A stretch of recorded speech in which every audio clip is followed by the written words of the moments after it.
egg. Hello. So, I assume I filmed a nice little intro at the end when everything is done, so you understand why I have weird gray eyebrows. Yes. So, let's get started. This is going to be a chatty little makeup time. The current plan is to do a smoky eye, but with my cute little freckle blush and then my standard lips. So it's kind of gonna be like my standard cute blush and lips, but with the smoky eye. So let's get started, shall we? So step one, I'm gonna use some eye primer. I'm gonna use this Anastasia eye primer. I've actually been really happy with this. I used to be so anti-primer. Not because I actually thought it was a waste of time, I just didn't think I cared if my makeup creased or anything. But honestly, the difference in how your eyeshadow looks and feels is massive. The only issue I have with this eye primer is that if my eyes water quite severely, then I end up with it creases and almost it turns sticky in a weird way. I don't know. And I think it's because the primer works so well, it's just kind of a disaster if my eyes start to give me issues. Before I start chatting about my life, let's get started on eyeshadow. So I'm just gonna go right in with black eyeshadow, and the eyeshadow that I've been loving to use for really dark smoky eyes and stuff is the black in the Warrior 3 palette from Juvia's Place. Juvia's Place is my favorite eyeshadow, by the way, if you've ever looked at my eyeshadow and wondered. I swear by Juvia's Place. Milani, Elf, and NYX sometimes. But I'm going to use a short, packed, C-shaped brush. This is very, very dense, great for packing on color. And I'm going to start on my lid and build up pretty high. I like to go up pretty high with my eyeshadow just personally to make my eyes look bigger and stuff. But the lower you start, the better. And I'm gonna go slow and take my time. I'm still gonna get fallout everywhere, but that's why I didn't do foundation down here. We'll clean it up at the end. Okay. So, as far as my life goes, the people who know me probably thought that I had kind of lost my mind a couple of months ago. And I had. So I've known that I am polyamorous since I was 18, and I have been actively attempting to date, for the most part, non-monogamously, I think since I was 20, and I'm 25 now, so for about 5 years. I have ended up functionally monogamous many times, mostly just because I don't often find people I fully connect with that are on the same page as me, that want the same kind of relationship with me. So many times I was with partners where we were comfortable with each other seeing other people, but maybe we would match with people on dating apps and have conversations with people and stuff, but it never led to anything, you know? So, I had never really had a successful polyamorous relationship, and I found someone who was extremely charismatic, and I don't know if he did this with everyone, maybe it was just kind of the standard things he would say to his partners, or if he was legitimately truly a very perceptive person and could tell what I'd kind of always needed to hear from someone, but I was told all the things I'd ever needed to hear from someone and didn't even know it. And he had only ever dated monogamously. He was open to polyamory, but this relationship happened very hard and fast. We would spend 12-hour Discord calls with each other. And I quickly stopped seeing everyone else that I had been seeing. because I did not have the emotional time or energy. It wouldn't have been fair to them, even if I had wanted to, but I really just like, I don't know, suddenly the idea of monogamy was really attractive to me. And I hadn't been with someone who would let me like give them my all in so long, because so many people are very reserved, especially at my age at 25 when we're all really stressed out and like going through a lot of shit. And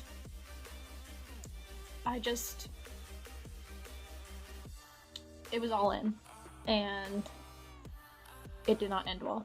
Obviously, we're no longer together, and it ended in a way where, in my personal opinion, I don't think it was handled very maturely or kindly on his end. I understand why he initiated the breakup, but I wish it had gone a different way, and it has caused a lot of insecurities in me. But in many ways, I will say, before I talk about this, that I was definitely fed a taste of my own medicine, and I think it was quite a bit of karma, because I have also been irresponsible during breakups myself. And I think I just needed to be reminded to always go about things with kindness and delicacy, even if the other person is causing you strife, to still try, you know? Try to be kind and merciful, especially if it was serious, because there were words and stuff being said and plans being made that I hadn't even let myself dream of in so long, because I just thought those kinds of things don't happen to me, to be honest. So when the breakup happened, it was bad, and I didn't handle it very well, because I was so attached, and because he had rapidly become the center of my life in a way that normally I don't really do that.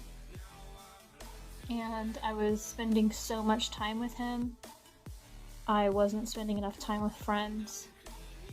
So when that fell through, I fell hard. But I'm feeling better now. I'm going to switch to a gray eyeshadow. I'm still going to use this brush for now, though. I'll let you know if I switch it.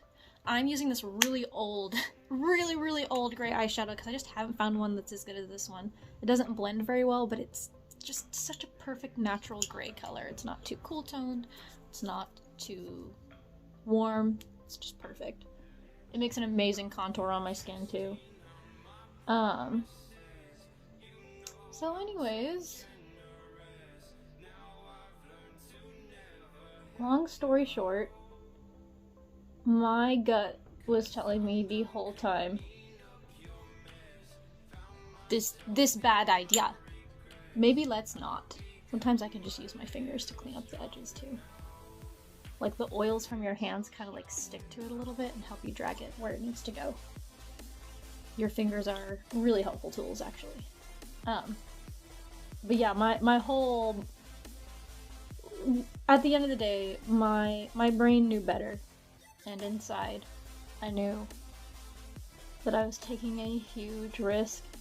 But I really thought it was going to pay off, clearly. And clearly it did not. So, I'm still healing from that. I'm just making sure the black is really dark. Just my personal preference. Okay, and now I'm going to start laying down some white. I'm going to use my finger and my current favorite shimmery white eyeshadow, because it's kind of hard to find those eyeshadows nowadays. They don't make them as much. This used to be a really popular color, but Ulta Beauty makes a really pretty shimmery white called Frozen. So, long story short, I donked up. I'm placing most of this on the very high point of my own bone structure, but I am blending it a little bit forward backwards and down into the gray. Once again, I'm just making sure this is really dark, and then I'm going to work on that blending a bit. I like my eyeshadow to be semi-blended. I still like it to kind of have, I don't know what, like, I've always been like that. I like it semi-blended, not 100%. Don't know why. But I'll probably use a bit of this end, this fluffy brush end with some gray. Anyways, I'm back to dating non-monogamously again. And I feel so much more like myself. Oh my god. Which is good in general because, and I will say, like, this person I dated did not ask me. This was a voluntary decision. Very early on, he was like, I don't want you to change yourself. For me, that doesn't seem right. And I was like, I haven't really been, like I said, I haven't really had a super successful polyamorous relationship yet. And I've been feeling very destabilized in my life for a long time. You know, like I said, mid-20s is just a time of a lot of flux, and it's been really hard to cope with, especially living on my own. And I thought the stability of a monogamous relationship would make me feel better, but I've learned some interesting things, especially as someone who very much so values my independence, but also as someone who has been in really toxic relationships before. I find that monogamy itself can be destabilizing if so much of my life involves one person. And I didn't think that would be the case, but it is. And I'm not saying that if you're someone who struggles with, like, only having one person, like, only, like, focusing on romantic relationships, I'm not saying polyamory is the answer at all. This is just a happy accident because polyamory is what works best for me anyways, and what I should be doing anyways, because that's what makes me happiest. I do experience all forms of attraction to more than one person at the same time, and I find the idea of only being with one person for the rest of my life suffocating and horrible, and I'm like, excuse me? There are a lot of babes out there. You might be a babe, but there are more babes who might want to do babe things with me. Just saying. Pros and cons with polyamory versus monogamy. That's a given with just about anything. It's not just pros and cons, but there's also, like, individual comforts. I'm just putting a little bit under my eyes right now because I'm not sure exactly what shape I want to do under them yet. I don't want to put too much, because sometimes I do a lot of eyeshadow under my eyes. We'll see what I'm feeling. But I feel like there are different comforts that come from monogamy versus polyamory. And with monogamy, you only have one person to support, and one factor. It's a one-factor scenario where you only have to worry about trusting one person, supporting one person, and that can be comforting, because having more variables can be stressful, especially if you are in a point in your life where you feel destabilized. But I feel like in polyamory, especially if you don't have a nesting partner, or you are not, or you are practicing, like, single polyamory, or solo polyamory, that's what I meant. I think that's what it's called. I feel like it's easier to retain your independence. And maybe that's just because I'm prone to interdependence, because I was taught that that was what relationships are with my first couple of really serious relationships. They were very bad examples.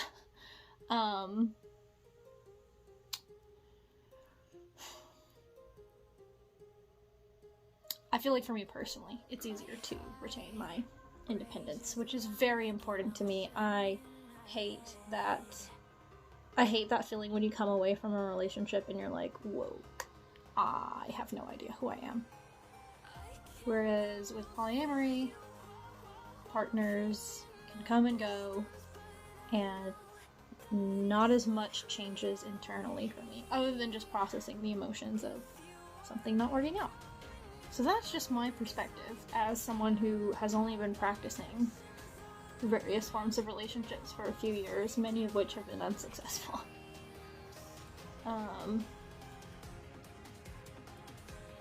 But yeah, that was the one thing I wanted to talk about, is like, yes, I'm back to polyamory, yes, I was losing my mind a little bit, and yes, that was a bad decision. And a lot of people were definitely just as fooled as I was, because the happiness that relationship brought me was so genuine and very intense. But it was brought to me with very, very, very, very empty words. I'm doing better about it for the most part.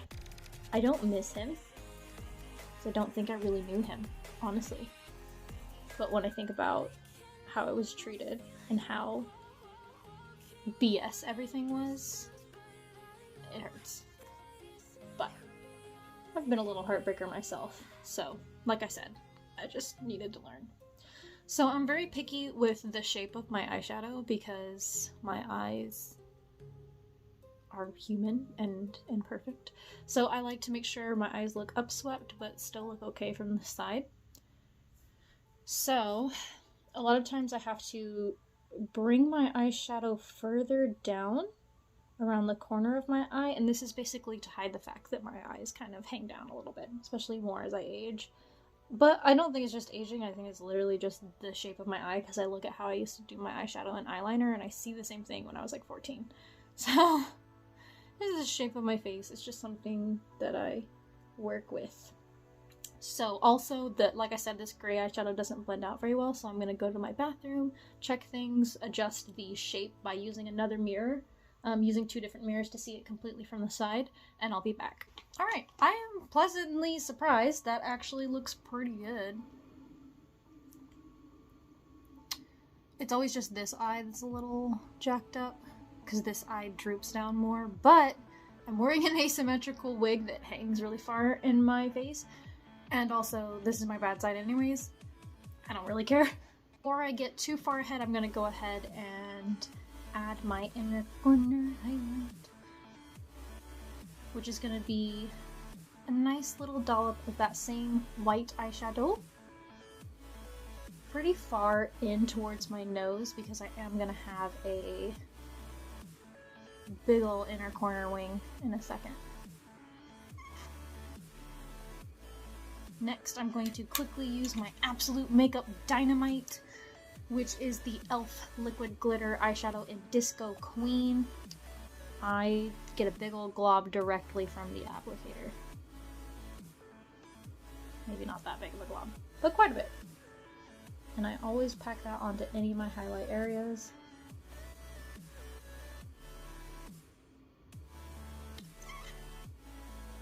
That was probably very annoying, I'm sorry. Always make sure I don't put too much on my tear duct though, because that can look like gloopy and weird. Boom. So that was the most long-winded part of the conversation, for sure. Everything else is chill. Things have been going well. I'm not dating seriously right now because I'm still healing from everything, and I've got a lot to think about over my dating last year. Ooh. Got a lot to think about for sure. But the people I am spending time with, I really like them so far. And everything else, it's starting to warm up. Literally, I walked outside and almost cried. I was so happy. I'll probably go sit out and draw for a little bit. This has some makeup remover on it. I'm just cleaning up. And I'm just so excited to not be physically uncomfortable every time I go outside. And to just go outside for the heck of it. I don't do that in the winter, not anymore, which is really sad. It's not good for my mental health, I know it's not.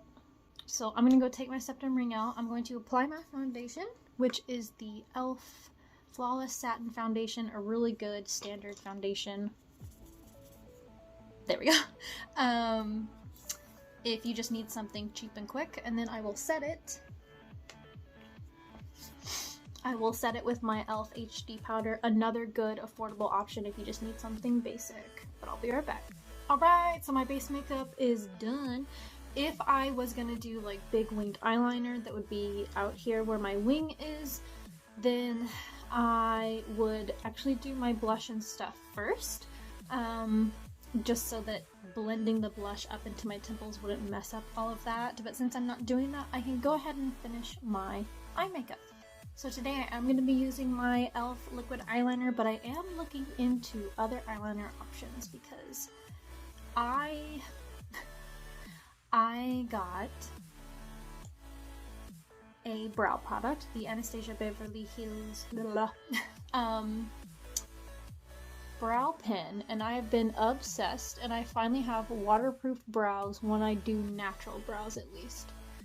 Now these I did with NYX white eyeliner and a gray liquid lipstick. They should be pretty budge proof because that liquid lipstick and the NYX eyeliner is waterproof as well. It's actually really hard to get off.